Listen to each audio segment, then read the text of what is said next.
Good afternoon, everyone. I'm Olivia Mattis, and I'm president of the Sousa Mendes Foundation. And boy, do we have an exceptional program for you today, an exceptional film that you've just seen that we have available for you until tomorrow night, Monday night, and an exceptional story that's being told. We're telling the story of the only U.S. soldier who was honored by Yad Vashem as righteous among the nations. And it's also the only story in the annals of Yad Vashem where they have honored anyone for rescuing American Jews. So it is a truly unique, incredible tale that we are presenting to you. Today, March 6th, is a very special day. 10 years ago, the European Parliament designated March 6th as the European Day of the Righteous. And every year since then, there's been a ceremony on March 6th inducting new righteous people into a particular garden in Milan, Italy. There's an organization in Milan called Garivo, which is Gardens of the Righteous worldwide. And they have a larger view of the righteous, not just rescuers of World War II, but righteous people in all conflicts of the world, in all time periods. And today is special for us here at the Sousa Mendes Foundation because it happens that this year, it's our hero that we honor, Aristides de Sousa Mendes, who's being inducted into the Milan Garden of the Righteous. And later in the hour, we'll show you a little video about that garden so you can learn more about it. And it's my fervent hope that Master Sergeant Roddie Edmonds, whom we honor today, will be inducted into that garden in a future ceremony on March 6th. Today, we have a program that is co-presented between two organizations, my own organization, the Sousa Mendes Foundation, and a really remarkable organization called the Jewish Foundation for the Righteous. We have their executive vice president, Stanley, who runs the organization, and she will give you a background about the history of today's story. She'll also tell you what her foundation does, and she will introduce Pastor CHRIS Edmonds, the son of Master Sergeant Roddie Edmonds. So Stanley, I'm so happy that you're here. Welcome. Thank you, Olivia. On behalf of the Jewish Foundation for the Righteous, I would like to thank the Sousa Mendes Foundation for reaching out to us, enabling us to partner with you for today's program.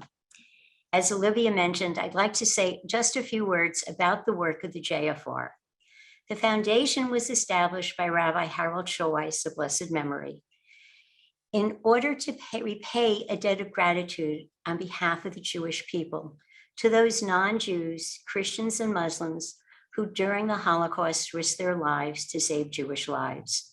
We in the Jewish community know these men and women as the Hasidei Ha'omot Ha'ulam, the righteous among the nations of the world.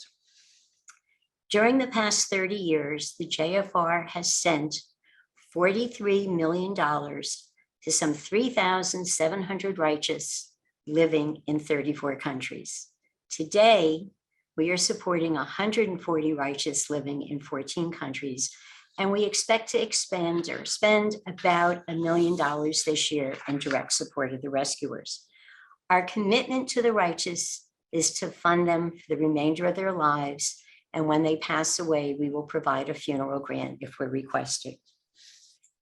The JFR also has a nationally acclaimed Holocaust teacher education program. And we combine the work of the rescuers with our education program. And for the last 25 years, we have produced short documentaries where we tell the story of a Christian hero and we talk about the survivor or the survivors that that person has saved. And that's how we came to make the documentary on Master Sergeant Roddie Edmonds, which I hope most of you had the opportunity to view before today's program. And before I have the privilege of introducing Pastor CHRIS Edmonds, I'd like to share with you just some history about the Battle of the Bulge. The documentary, as you know, is Footsteps of My Father. The Battle of the Bulge was also known as the Ardennes Offensive. The dates, December 16th, 1944 to January 25th, 1945. And there you see the map. And let us look at some of the statistics. When you look at the statistics for the Battle of the Bulge, before we get to statistics, I'm ahead of myself, I apologize. Where are we? We are in the Ardennes, the heavily fortified, forested area of Belgium, Luxembourg, and Germany. You had two armies, two US armies that fought the Battle of the Bulge. The First Army under the command of General Hodges, and the Third Army under the command of General George Patton. Now we're going to get to statistics. When you look at the statistics, you see how immense this battle was. Some 600,000 Americans fought in the Battle of the Bulge. There were 81,000 American casualties. 20,000 American soldiers were captured. This was the largest number of POWs captured in any battle in World War II, and this includes the Pacific Theater as well as the European Theater. 80 to 100,000 Germans were either killed, captured, or wounded. And to today, it is the largest land battle ever fought by the American Army. Here we have a map, and you saw it in the documentary. Master Sergeant Roddie Edmonds was a member of the 106th Infantry Division, and they were headquartered in a small town in Belgium called St. Vith. And it is there where the Germans broke through with their offensive. It was a brutal, brutal, cold winter. And on the next slide, you will see these are members of the 106th. They're in St. Vith, and you can see the snow. You can see the tanks covered in snow. And the 106th had three regiments. Two of the regiments, the 422nd and 423rd, they were new, they were inexperienced, they had just gotten to the area, and they thought it was going to be a rest stop to get them acclimated for battle. And in the next slide, you will see a German Panzer tank. And note, the tank is going in one direction, and the GIs, which are now POWs, are going in the other. The tank is going west to continue the German offensive, and the GIs are marched for 3 days without food or water to a railhead in Gerolstein, where they were loaded onto boxcars and taken to POW camps deep in Germany. And so the documentary dealt with the 106th Infantry Division, the Golden Lions. And at this point, I'd like to turn it over, my honor and privilege, to introduce Pastor CHRIS Edmonds, the son of Roddie Edmonds. Well, thank you, Olivia and Stanley. It's a joy to be with you. I extend love from my family in Maryville, Tennessee, to all y'all. Dear Olivia, thank you for inviting Stanley and I to share Dad's story. I praise God for the Sousa Mendez Foundation and all who serve and support your vital work. Thank you for making our world better and brighter. And dear Stanley, I'm grateful to you and JFR for producing the amazing documentary about my father. The film is so powerful, and your work for the righteous is too. Thank you for extending Dad's righteous legacy. And to everyone watching, thank you so much for joining us. My story begins with an old diary, a weathered, fragile book. The diary belonged to a young man from Tennessee fighting for his country on a continent near the edge of collapse. My father, its owner, passed away years earlier, and since then, his diary remained tucked away with other mementos from his service in World War II. Master Sergeant Roddie Edmonds of the 106th Infantry Golden Lions was captured in the Battle of Bulge, and he spent 100 harsh days in 2 German prisoner of war camps toward the end of the war. And this was the story our family knew. To us, I mean, it was simply the totality of his service he never talked about. And while reading Dad's diary years after his passing, his words moved my heart. In it, Dad wrote a lot of things I'm not going to write because they're not exactly nice to talk about.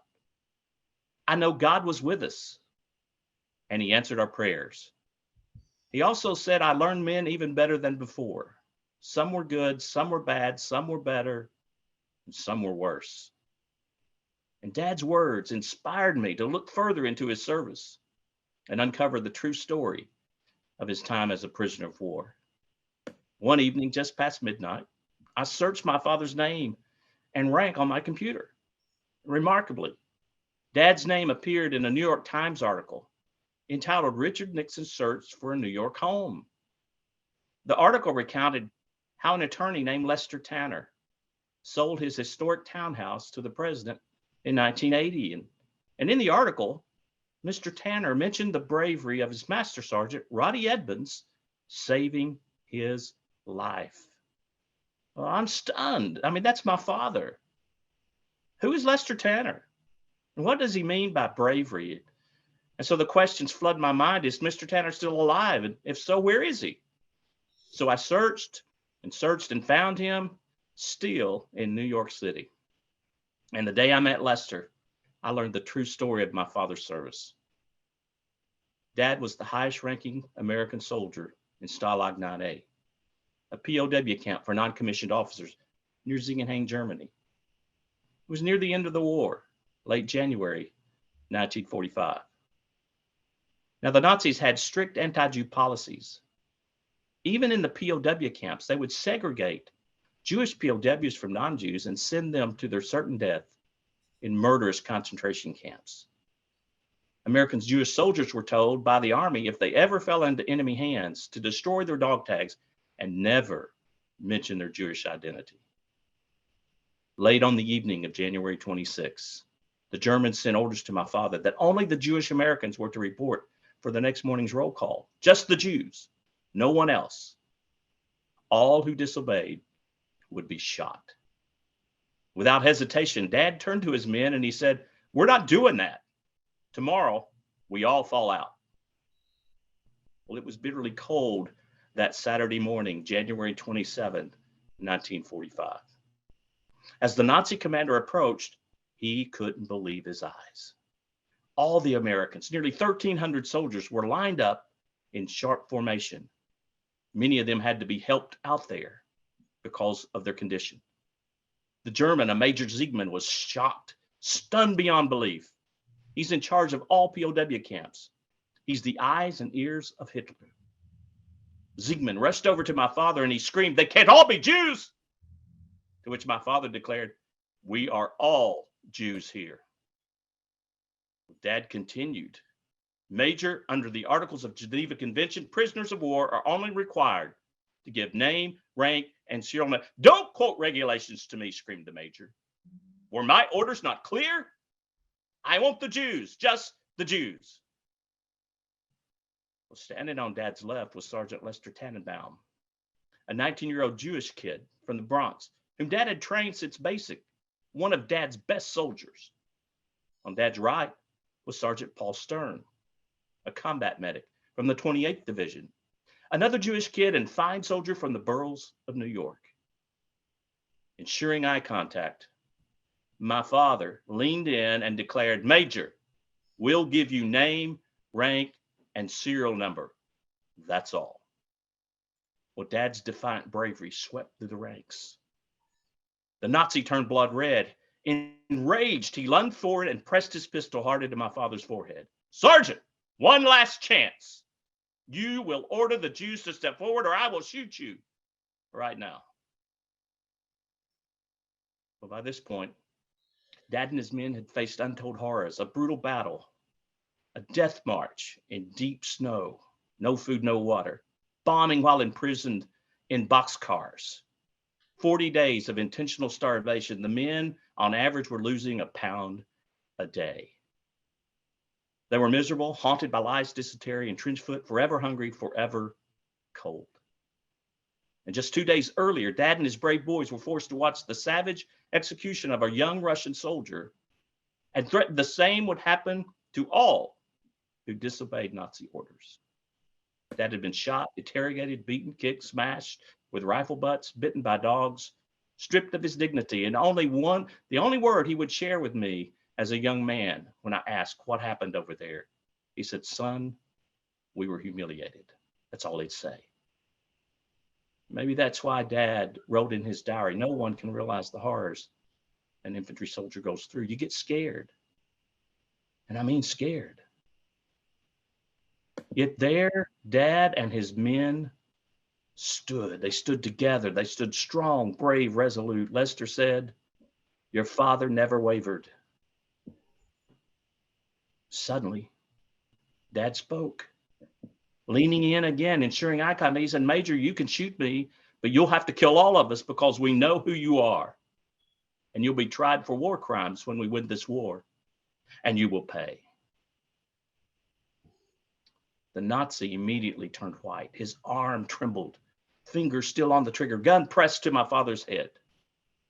Time froze, no movement, no sounds, just the smoke-like puffs of frozen breath drifting skyward, along with prayers. Lester said it seemed like an eternity.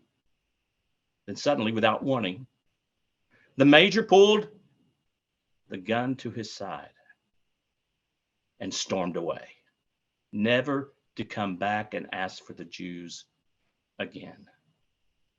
Dad's righteous actions saved the lives of more than 200 Jewish Americans that day. 2 months later, Dad led a revolt that saved all 1,292 Americans by refusing Nazi orders to leave the camp on a forced death march. I praise God for his protection of Dad and for giving my father the courage to do what's right for God and what's right for humanity. In 2016, Yad Vashem honored my father as righteous among the nations, the highest honor given by the nation of Israel to non-Jews. He risked his life to protect Jews during the Holocaust, and that's why they gave him the award. Dad was honored at the Israeli embassy in Washington with Steven Spielberg as special guest and President Obama as the guest of honor.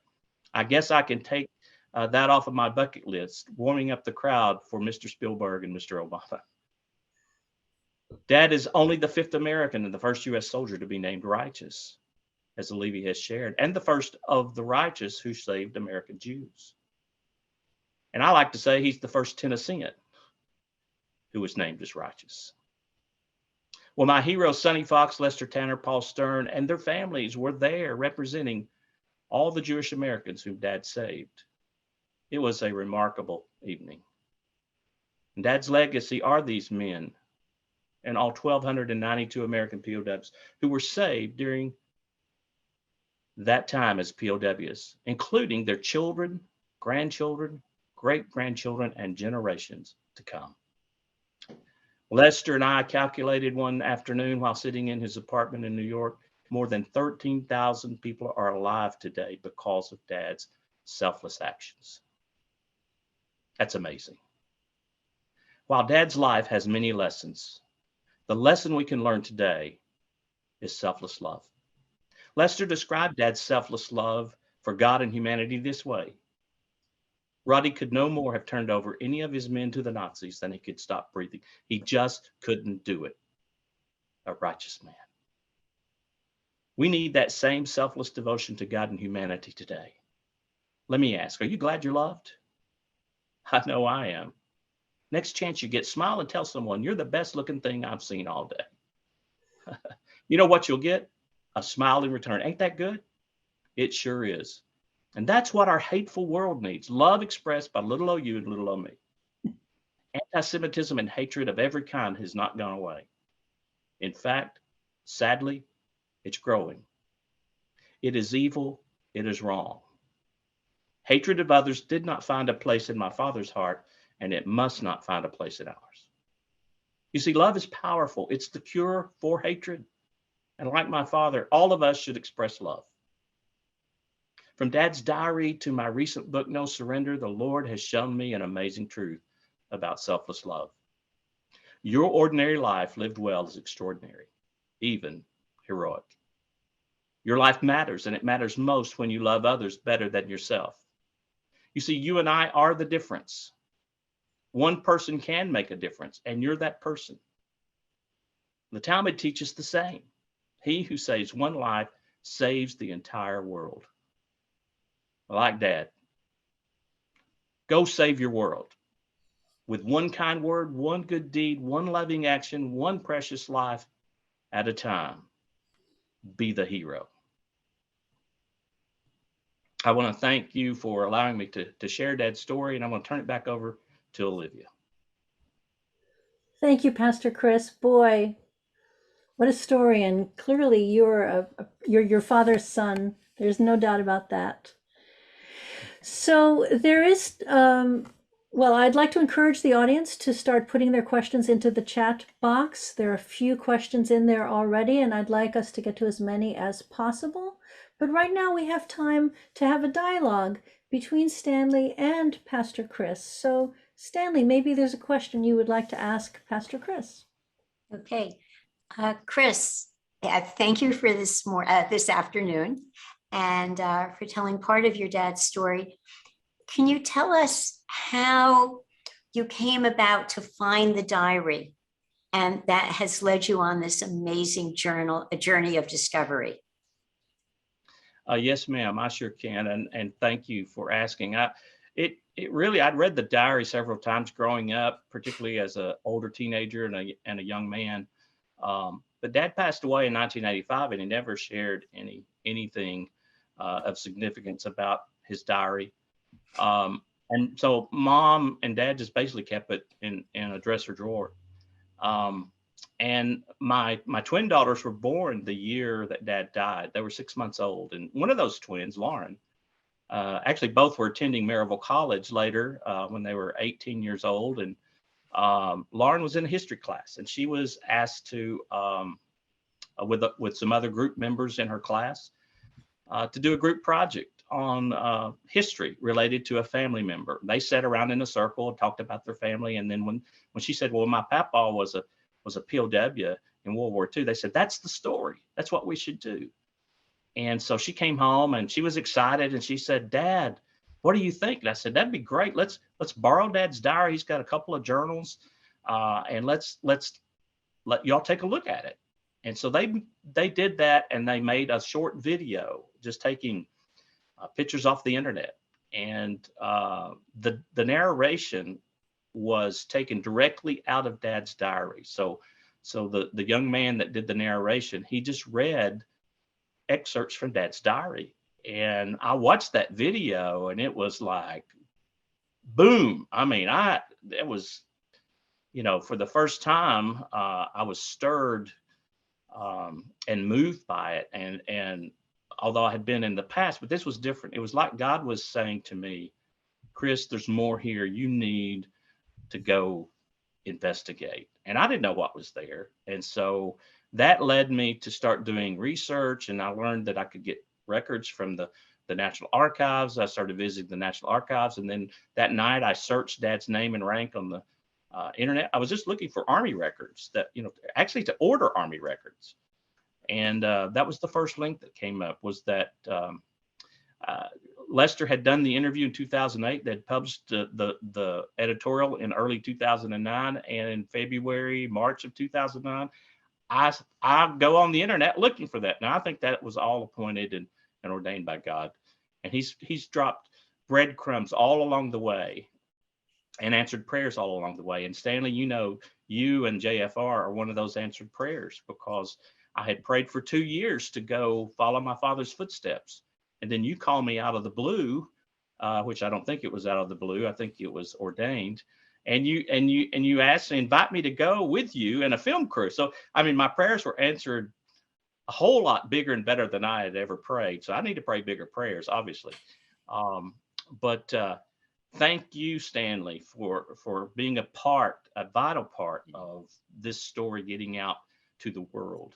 And thank you, Olivia, for continuing to get this story out to the world. As many people that have seen the video, the film, and even know about the story, there's still millions that don't know. And so I'm grateful to be able to share with all who are listening as well. Now, Pastor Chris, behind you, over your left shoulder, I spy the Yad Vashem certificate. Is that right? Can you show us? That is correct. Yes. You want me to pull it off the wall? Whatever you feel comfortable doing. Well, I'll just point to that. It's written in Hebrew. Some of it is, and so I'm not good on my Hebrew. But this is, I can show you this. This is the award medal, and they don't make it until they decide to award it to the individual. And so there's just one of a kind. There's not another one like it. So it's a very precious and important, not only to Dad, but to our family and to the world. I think this is the highest award and honor Dad can receive this side of eternity. I'm praying he's being considered for the Medal of Honor in the U.S. and also the gold medal, the Congressional Gold Medal, and those would be wonderful awards. But this is the biggest and best and brightest award he can receive, and I'm so grateful. So we'll get to audience questions in just a little bit. Right now, I would like to take the floor back to tell you about our 2 upcoming programs next week and the week following. Next week, just like today, we're offering a free program, and it's not a story of rescue and resistance. It's another type of a program. It's called Shalom China, and it's about the history of the Jewish presence in China. It's a very unusual thing to consider, and we have 2 world's experts on this story. One woman who lived the history herself, Esther Schifrin, whose family was in China for 5 generations, and she herself was a prisoner of war of the Japanese in World War II as a young girl, as a child, I guess they were Chinese, but they were British. Well, they were British subjects. It's complicated. Anyway, so she has her own family history, which is so fascinating. And then we have a young man, Nicholas Zane, who I think is our youngest presenter in our series. He's an undergraduate college student at Dartmouth College, and he has started a website called Chinese Jews. He's a young Chinese British man studying at Dartmouth, and he's made himself the world's expert on the Jews of Kaifeng, which is an ancient Jewish Chinese community. So it's quite a fascinating program. I encourage you all to sign up. As I said, it is free. The week following, we come back to the United States, as we're doing today. We're featuring an American story. So in 2 weeks, we are focusing on the US government's response, or maybe non-response, to the Holocaust that was raging in Europe. And we are shining a spotlight on another hero, and his name was Peter Bergson. And he took it upon himself to organize people and events and pressure campaigns in order to persuade the US government to rescue the Jews of Europe. His actions eventually led to the War Refugee Board, that led to Raoul Wallenberg's action. So, I mean, there are direct lines to be drawn. And so we're going to learn about that hero, Peter Bergson. Tickets are required for that program. We recommend $18, meaning life or high. But if you're able to give more, that's wonderful. And if it's a hardship, whatever you can give is fine with us. And we are co-presenting that program with the Chambon Foundation. So that's what's coming up the next 2 weeks. Then we will have a hiatus for the Jewish holidays, restarting our series on April 24th. So now let's get to your questions. And there are quite a lot. So let's start with this question, which is, did the Nazi major who held the pistol to Sergeant Edmonds' head ever get punished? Do we know anything about him?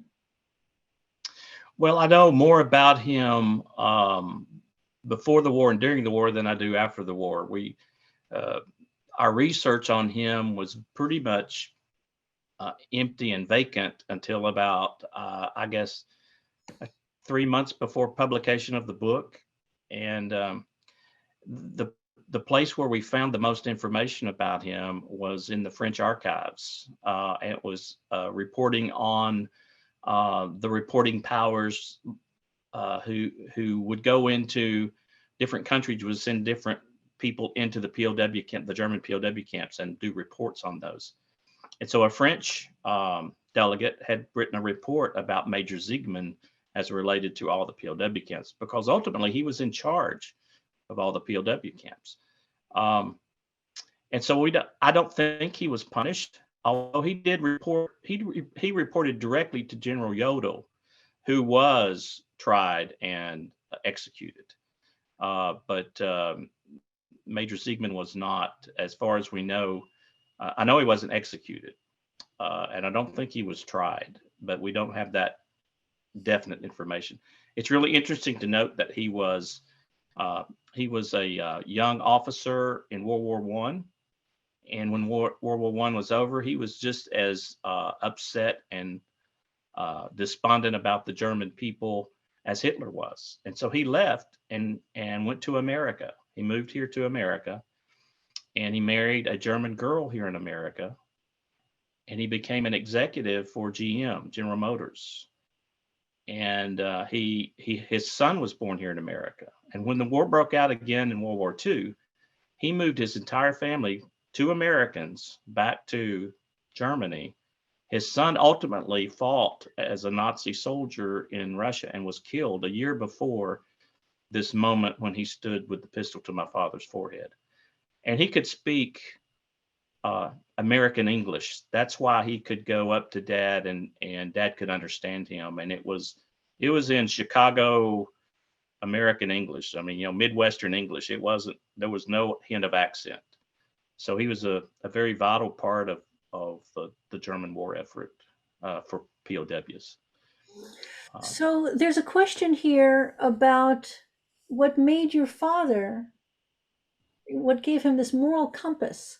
And the question is, what do you know about your dad's parents, your grandparents, your dad's upbringing that shaped such a hero?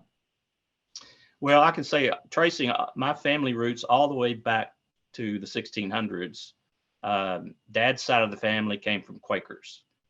And matter of fact, my ancestors who moved down from Pennsylvania to North Carolina and then on to Upper East Tennessee were the first group of people who stood up. They were abolitionists. They stood against basically they signed an agreement and posted it in their house. It's called the Manumission Society. And they said that they would oppose slavery, and they were opposed to slavery, and they built their life around that. So and it was driven by their faith. And so Dad's, my grandfather, Pop Edmonds, who lived with us for a while before he passed away, he was a gregarious man, and he loved God and he loved people a lot like Dad. And so Dad and Dad's mom, she's the one who came through the Quaker side. And so I have a long history of Christians who loved God and truly loved people and tried to live according to the Bible. And so Dad drew his strength from the Bible. And we all know that the Bible, the Old Testament particularly, gives us the laws to live by and how we should conduct ourselves in humanity. And then Jesus comes along and he doesn't really add to it. He just kind of brings it to life and color and repeats the same things and says, this is the way we should live. We should love one another and love our enemies. And that's the way Dad lived. He was pretty black and white. God loved him. God loves everybody. Therefore, I should love everybody. And that's the way he lived. There's a question about that candelabra over your right-hand shoulder. It looks like a menorah, is it? It is. And that is I'll pull it down. This was a gift. I'm going to have to put my glasses on because I've got old eyes. Anybody out there got old eyes? This was given on behalf of Adas Israel Congregation in Washington, D.C., April 21st of 2020. They have planted a tree in the Garden of the Righteous to honor Dad. and they sent me this beautiful menorah, which we love, as a gift, and to note of their recognition. And I was supposed to go visit them, and then, of course, COVID happened, and we did a Zoom just like we're doing now. And I hope to visit them when I visit Washington later this summer. So speaking of Washington, there's a question of how audience members can support the effort to have your father given a congressional gold medal or a Medal of Honor. Can you clarify what is the honor and how people can support it?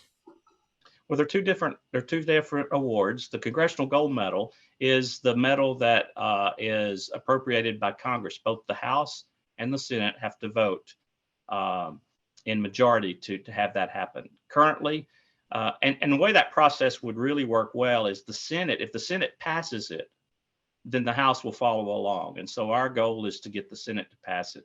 This is the third attempt, and it's being sponsored by my Tennessee senators. And there's probably 22 senators now out of 100 who have supported this. And it's not that they don't want to support it, it's that they're so busy doing other stuff, they don't focus on this. And so call your senators and make sure that they have supported the, I can't remember the Senate bill number. I think it's 650, Senate S652, but you can look it up online. You can say the Roddie Edmonds, Master Sergeant Roddie Edmonds Congressional Gold Medal bill. It'll pop up. But call your senators, get them excited, and make sure that they sign up for that. And right now it's bipartisan support. So it's not one side or the other, it's both, which, boy, do we need some bipartisan support legislation passed together. And so this would be even another good reason to do that. Stanley, maybe you'd like to unmute yourself and jump in. People are asking about how we can apply the lessons of the Roddie Edmonds story to the situation today in Ukraine, but I'm wondering if you can broaden that out, talk about the work that you are doing in Ukraine and how people can help that. The Jewish Foundation for the Righteous is supporting a number of rescuers in Ukraine, and we send our funds via Western Union. And the money was supposed to go in March, and because of the possible invasion by the Russian Federation, we sent our funds in around February 7th. And we emailed and we called all the rescuers to tell them, go pick up your money. And they each received $1,000. The day of the invasion, we received a panic email from one of our rescuers. She's 94. She's actually the granddaughter, begging for money and saying, the bank, there's no food, the shops are closed, can you help us?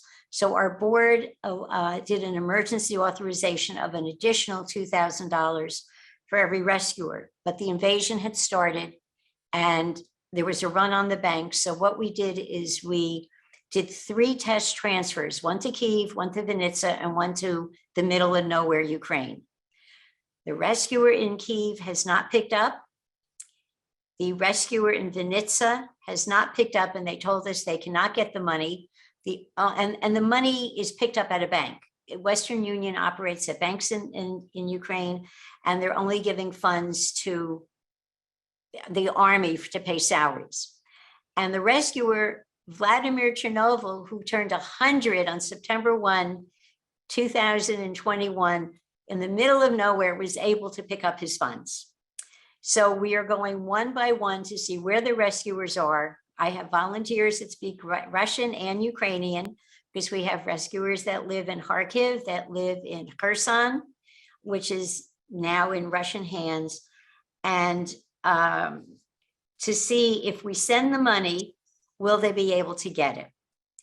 And then we also sent money to Belarus because they were bank sanctioned, but we were able to get the rescuers in Belarus got their money. We sent to Lithuania because the Lithuanian government declared a state of emergency and we were concerned about a bank run. The Lithuanian rescuers have picked up, as have the Hungarian rescuers. So that's what we're doing. And if anybody on this program. If you speak Russian or Ukrainian and you want to help translate, our email and our website is in the chat, and let us know. We will use you, and we will reimburse you for your expenses if you're unable to do it by WhatsApp, because most of our translators are using either Skype isn't working. WhatsApp will work because the rescuers' grandchildren have cell phones. So that's what we're doing, and we're calling the rescuers about every 3 days. They're not that many as there used to be, but these men and women save Jewish lives. Can people help these Ukrainian rescuers through you by donating to your organization? They can donate through us, and you can say restricted for, and we honor that. You know, restricted for Ukrainian rescuers, restricted for, we have rescuers in the Russian Federation. We are not going to be able to get money to them for a long time because of the bank sanctions. Belarus is bank sanctioned, and these men and women, they're in their late 80s. We have 3 rescuers in Ukraine who are 100 or older than 100. They are not going to be evacuating to Poland or Moldova or to Hungary. And the other thing that we've told the grandchildren and children of rescuers to take a picture with their cell phone of their parents' or grandparents' Yad Vashem diploma, and if they leave the country and they're successfully can get to Poland or Moldova, where Israel Aid is, that's the Israeli organization that's in Moldova, to go to a Jewish communal organization, show them the Yad Vashem diploma, which Chris has behind him in his study, and they will contact us, and we will help provide funds to keep these families as whole as possible. Wonderful. So we're going to show you a little video of the garden in Milan, Italy. The video is in Italian, but it has English subtitles. It's 4 minutes long, and you will get to see this beautiful garden where Susa Mendes was just inducted today being the European Day of the Righteous, and where I hope that Master Sergeant Roddie Edmonds will be inducted in one of the years to come. Buongiorno, sono Fabiola Grassi. Alcuni di voi mi conosceranno già perché tra le altre cose organizzo visite guidate al Giardino dei Giusti di tutto il mondo di Milano, insieme ai membri della commissione didattica di WWII e alle guide turistiche culturali. Ma forse non tutti sanno che a Milano c'è un giardino, che a differenza degli altri non è solamente un'oasi verde, ma è soprattutto un luogo di memoria e di educazione. Sto parlando del Giardino dei Giusti di tutto il mondo, dove ci sono alberi, cippi e targhe, in onore dei giusti, uomini e donne che durante la loro vita hanno aiutato le vittime di persecuzioni, salvaguardato la dignità umana e difeso i diritti dell'uomo. Il Giardino dei Giusti di Milano nasce su proposta di Garibo nel 2003, su modello dello Yad Vashem di Gerusalemme, nella seconda balza del Monte Stella, luogo molto caro ai milanesi, conosciuto anche come la montagnetta di San Siro. Il Monte Stella, progettato dall'architetto Piero Bottoni, è stato costruito sulle macerie della Milano bombardata dopo la Seconda Guerra Mondiale ed è diventato così per tutti simbolo di rinascita. È significativo il fatto che il Giardino dei Giusti sia stato creato proprio lì. Alberi sulle macerie, vita sulla distruzione. Ogni anno, in occasione del 6 marzo, giornata dei giusti dell'umanità, vengono onorati nuovi giusti. Con il passare del tempo questo giardino si è arricchito sia di storie del passato, legate a tutti i genocidi, da quello degli armeni alla Shoah a quello in Ruanda, sia di storie del presente, legate ad esempio alla mafia, all'accoglienza dei migranti e al terrorismo. Parlare di questi giusti ci aiuta a riflettere su quello che possiamo fare tutti noi oggi, nella nostra quotidianità, imparando da quello che è accaduto ieri. Nel 2019 sono terminati i lavori di riqualificazione del giardino, sul progetto degli architetti Stefano Valabrega e Giacomo Crepax. Il giardino vuole essere un luogo aperto a tutta la cittadinanza, frequentato da persone di ogni età. Si può andare al giardino da soli o per una visita guidata, per ascoltare un concerto, per far partecipare i propri figli a un laboratorio, per assistere a una cerimonia o ascoltare una testimonianza. Se si vuole passeggiare per il giardino, si può partire dai cippi, dedicati ai primi giusti onorati. Si può percorrere poi il viale del bene, che porta all'albero della memoria, allo spazio del dialogo, dove è possibile sedersi per un momento di riflessione o di confronto, e all'albero delle virtù, dove sono incisi sulla mappa di Milano i valori dei giusti. Continuando, si arriva infine all'anfiteatro Ulianova Radice, uno spazio di raccolta e di aggregazione, dedicato a una delle fondatrici di Gariwo. Ciao, sono Daphne e sono una giusta onorata al Giardino di Milano, perché ho soccorso i migranti di Lesbo e li ho ospitati nel mio albergo. Se vuoi conoscere la mia storia, scarica l'audioguida per ascoltare tutte le storie che questo meraviglioso luogo ospita.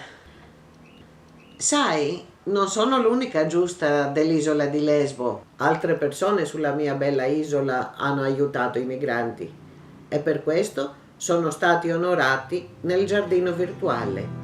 Vieni a trovare Daphne e tutti gli altri giusti, scendi alla fermata QT8 della linea rossa della metropolitana di Milano e vieni a conoscere le loro storie. Ci vediamo presto, ciao!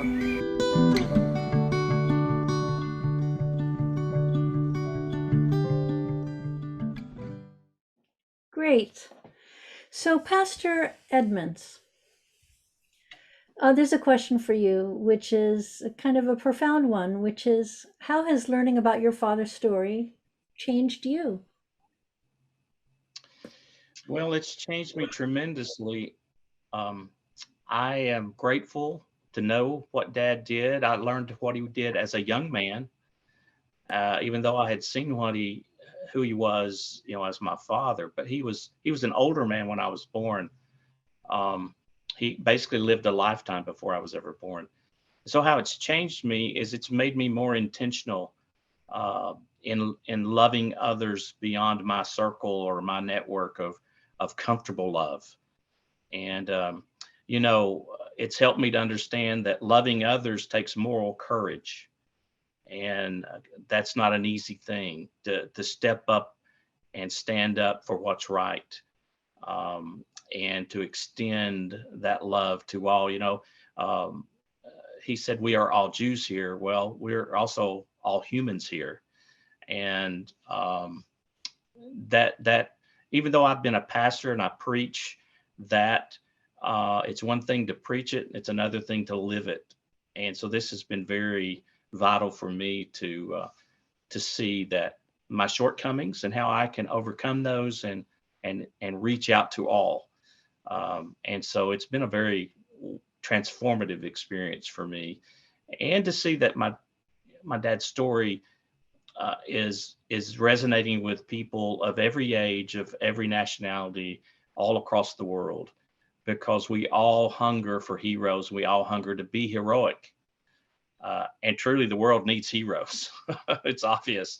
But I think an ordinary life lived well is heroic.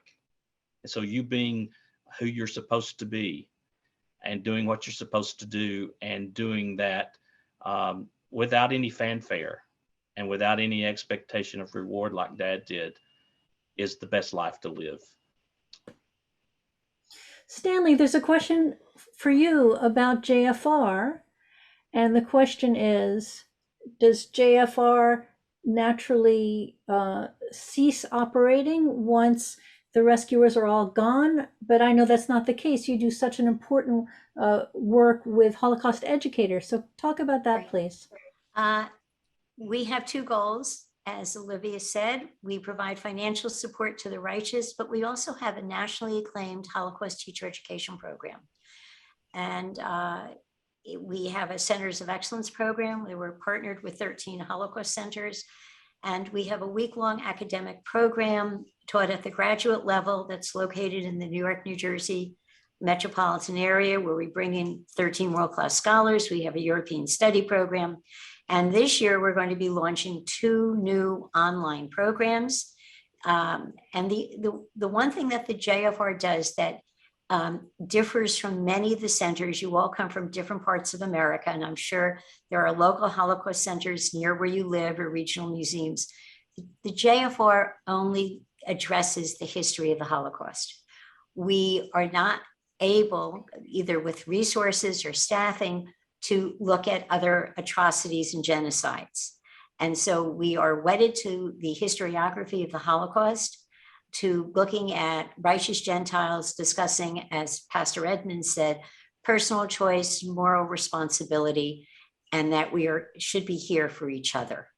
And so the JFR will not fade away when the last rescuer passes away, but God willing, our education program will continue.